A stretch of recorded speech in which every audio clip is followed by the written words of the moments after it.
Hi guys, I'm Sarah. And I'm Layla. Our program is called Commit to be Fit. So, brief intro into our program. Our target population group is men aged 60 plus. Our target health behaviours are diet and weight control or loss. And our expected health outcomes are weight loss, reduction in waist circumference, reduction in BMI, improved food choices and better awareness around food, and increased levels of light to moderate physical activity. So just a bit of background to the health behaviours that we'll be talking about. We're focusing on these particular behaviours and population group because chronic illness becomes more prevalent around this time when health behaviours become poorer.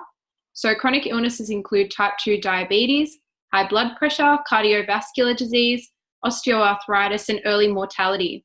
So this is a result of a decline in physical activity, not completing enough physical activity, not meeting daily step count, increased consumption of poorer food choices such as saturated fats, processed meats, and sodium intake, and not meeting recommended dietary intake, so vegetable, fruit, dairy, and protein. The Department of Health 2019 also highlighted that 1 in 3 18 to 64-year-olds were insufficiently active, so they were completing less than 150 minutes in the last week. So the outcomes, or what we'll be measuring throughout the program, is the client's waist circumference. So they'll measure this at week 1 and compare it to week 8. The second thing is their weight. So they'll record their weight at the start and compare it to the end of the 8 weeks. There'll also be a self-reported energy level scale. They'll rank it between 1 to 10, and this is based off their dietary intake being measured on their food. The last thing is a step tracker. This is to be recorded every day. They can either use a pedometer or a smartwatch. We have chosen these forms of measurements as they'll provide us with measurable outcomes, both numerical and self-reported. The use of the step counter will allow all the results to be reliable and provide true results. This will allow the participants to have an end goal and something to work towards throughout the 8 weeks. So our program aims to control weight or lose weight, improve dietary behaviours, and increase physical activity for men ages between 60 and above. So the program is a Facebook page for members. There will be weekly goals posted on this page. There will be educational sessions. There will be community help from everyone in the program as well as the leaders.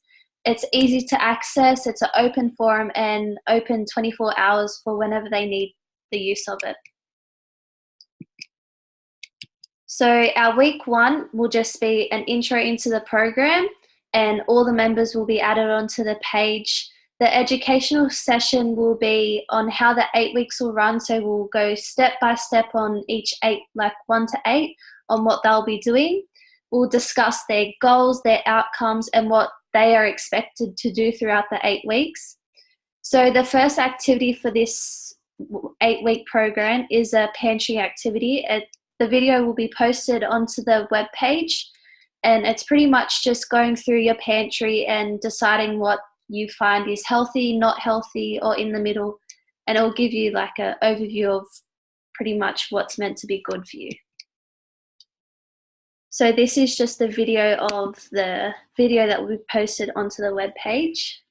During the educational session, we'll also be going through all the food groups and making sure that they're aware of nasty things in their pantry, such as sodium, all the saturated fats, all the high in sugar foods as well. So a main thing is going through the cereals. Also, we'll be going through the star ratings and making sure they understand that just because something has a higher star rating doesn't necessarily mean it's a healthier option.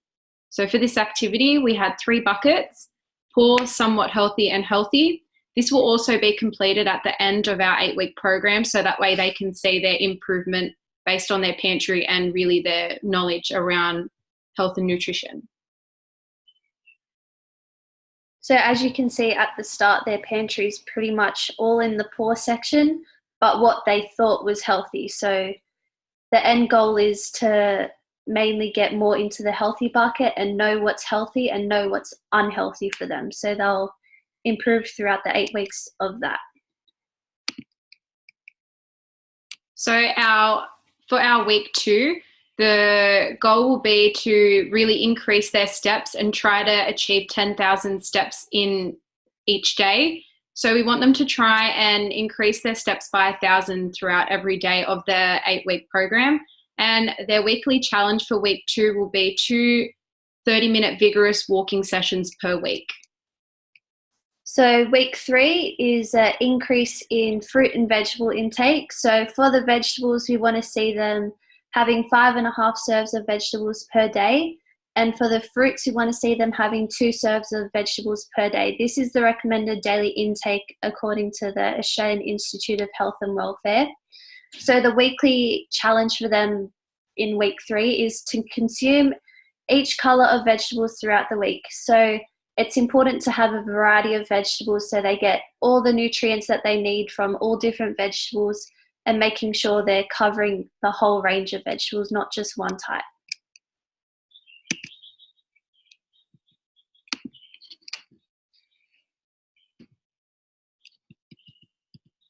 So for week 4, their aim is to reduce their consumption of salt intake. So based on the Australian Institute of Health and Welfare, it was identified that Australians are consuming 10 times as much sodium as they should be. Their weekly challenge is trying to eat all their meals without adding any sauces, or if they do, to really reduce that. So week 5 is to cut out the high saturated fatty foods. So in order to do this, their weekly challenge is to try not consume any fast foods throughout the week. So looking at this, we might find it as an easy goal, but if you actually look into it and see all the fast foods, it's actually not as easy as it looks. Like, we might not realize how much we're eating.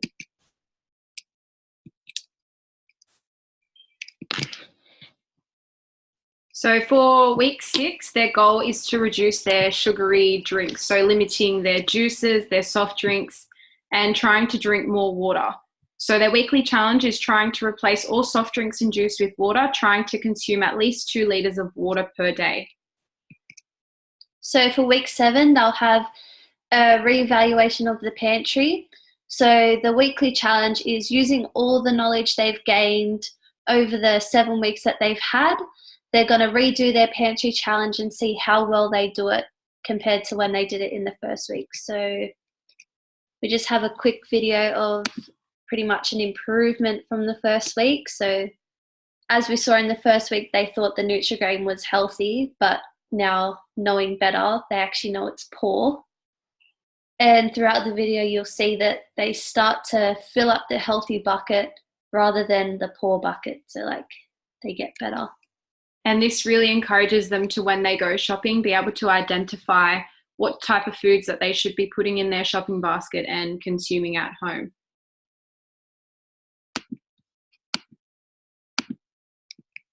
So for week 8, it'll pretty much just be a debrief of the whole program. So they'll compare their results that they measured at the start compared to the end. So the waist circumference, their weight, their energy rating, and the steps that they've improved on. They'll be asked what was some positive outcomes, what they've learnt from the program, what have they taken away from the program, and are they more comfortable making healthy decisions in day-to-day life. So the overall outcome is that they pretty much say yes to all of those. And they should be able to be independent. So the purpose of this program isn't to hold their hand throughout their lives. It's so that they gain the knowledge that they need to, and now from here on they can go and apply everything that they've learnt.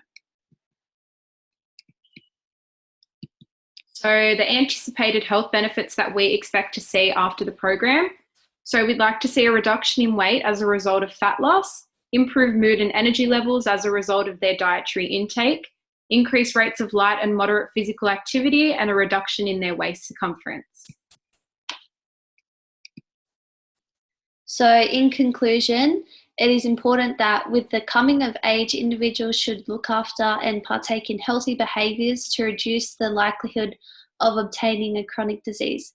This includes having an active lifestyle and also eating the correct nutritious foods. So thanks for listening.